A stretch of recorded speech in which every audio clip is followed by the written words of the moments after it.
Hi everyone, and welcome to Tuesday the 21st General Hospital Recap. As always, don't forget to subscribe so you don't miss any of our videos or recaps. So there's been a lot going on right now. I can't talk about any of it. There's good and there's a lot of stuff happening, and I wasn't in a good headspace yesterday, but I'm back, and hopefully I'll have news for all of you guys that's like really good news. And Farm Friday from last week will be back up on public shortly. I just had to take it down to adjust a few things in the description, but in any event, let's get right to it. At the cabin, Nell and Michael are stuck there, and she doesn't like being stranded, and she has things to do, like ruining Carly and Sunny type things. Michael says that they can unwind, they're both super uptight people, and then the electric goes out, and I was like, yep, that's the opposite of unwinding. I feel their pain. My electric goes out, and it's like I lost it for a week last year and 8 days during Sandy. Like, I feel you about electricity going out. And they're going to make a fire and enjoy the snow, and I'm like, that sounds great, but not going to happen. And they're dashing out for the firewood in the snow. I'm like, that's a good idea. They come back in, they're super cold, and he asks her to boil water.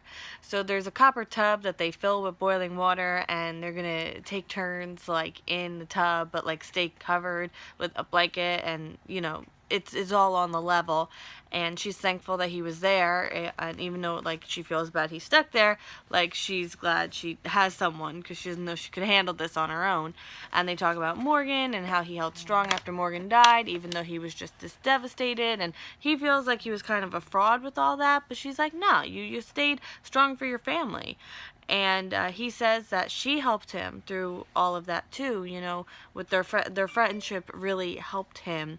And, he wants to do something for her, and then they have a moment. At the parking garage, Sam and Robin run into each other, and they're talking, and Liv is there, and there's a flashback to little Robin, and that she knows she's Anna's daughter, and, now Liv is scheming, and I'm sure back then Liv was scheming too.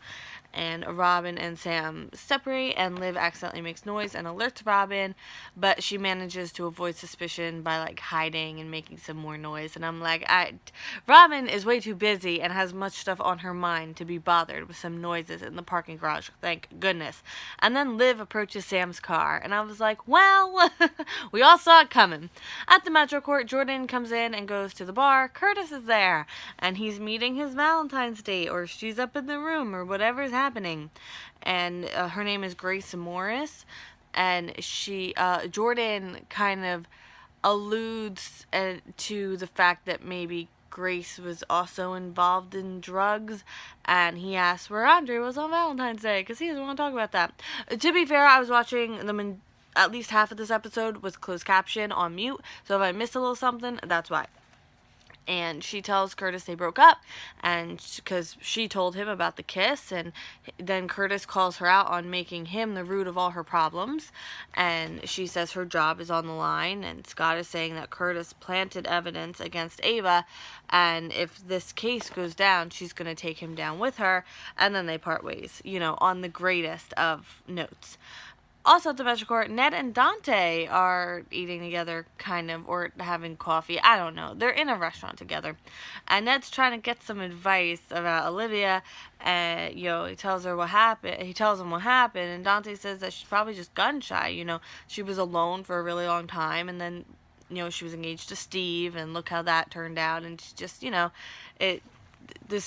this is kind of new to her, And Jason, also at the Metro Court, Jason and Sunny are talking about Nell, and about Sunny telling Carly about what happened and possible Carly reactions.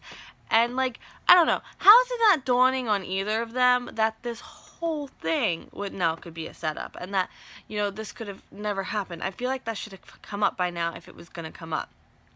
Especially after Nell, he caught Nell planting stuff, and that he knows she has, ulterior, really bad motives, you know what I mean?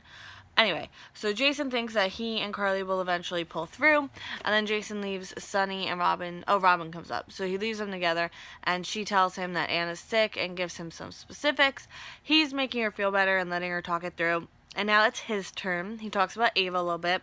And Robin's not surprised and says her sister Olivia was the same way. And I was like, yes, Robin, this is why you come on the show, Robin, because we need you. We desperately need you. And he asks more about Olivia, and there's another flashback, and I'm like, this is so cool. Like, this is literally the coolest. And she says that whole generation of Jeromes was just poisonous and toxic and crazy. At the floating rib, Julian and Olivia Falconeri are sitting together.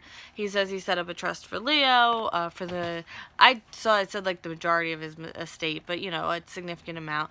And she knows something's up. And Julian says he's grateful Ned is in Leo's life. And she's like, okay, first of all, you called him by his real name. So what's going on? Because I know something's really wrong. And she's not buying any of what he's selling. So then Ned comes in and Julian leaves, and they're both shocked when Julian calls Ned by his actual name again. Olivia tells him Julian was acting weird, and he's like, you know, what's going on? She's like, no, we're just talking about Leo. Like, there's nothing going on. And he brings up the proposal, that it wasn't fully considered. He wouldn't have proposed at all if he had a chance to do it again.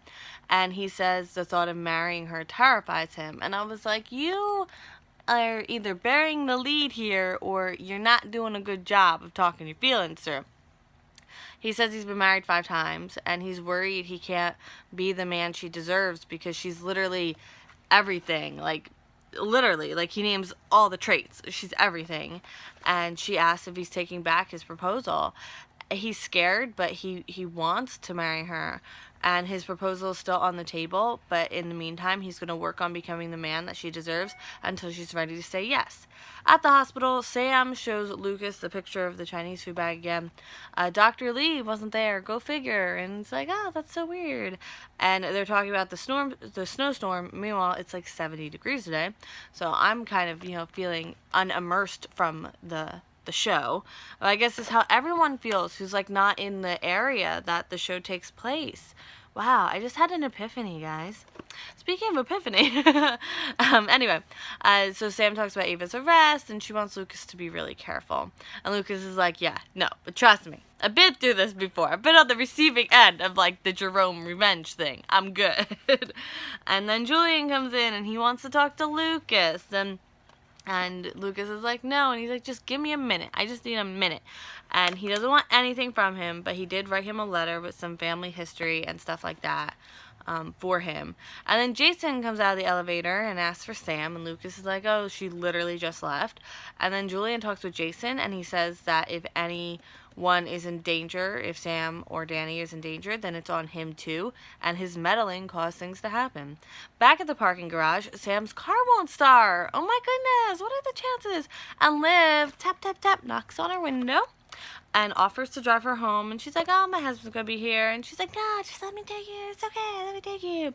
So Liv does drive her home, and she loves the snow, and she never got married or had children. I know what you're thinking. You're like, wait, you just said she loves the snow and then jumped into she never got married or had children. And that's because she's like, oh, I enjoy the little things because I never got a chance to enjoy the big things because I never got married or had children. And that Sam is so lucky, and Sam's just sitting there like, okay. And then she talks about her family's loyalty and how it was all for show.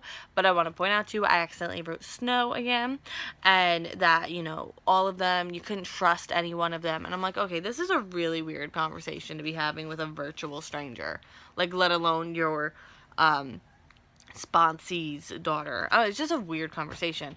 And she talks about the estrangement and how she tried to start over, you know, and reincarnation. And then Sam sees like the pendant with those Chinese characters, and Sam's like, uh-oh. And that is all I have for you today on that one. And I will literally be filming Wednesdays, aka yesterday's, right now, so you'll see that in like 0.2 seconds after this video goes up. And then today's will probably be up tomorrow morning because I have animal rescue stuff to do tonight. But in the meantime, thank you so much for watching, and I will see you tomorrow for more German Hospital, and I hope you have a great day. Okay, bye!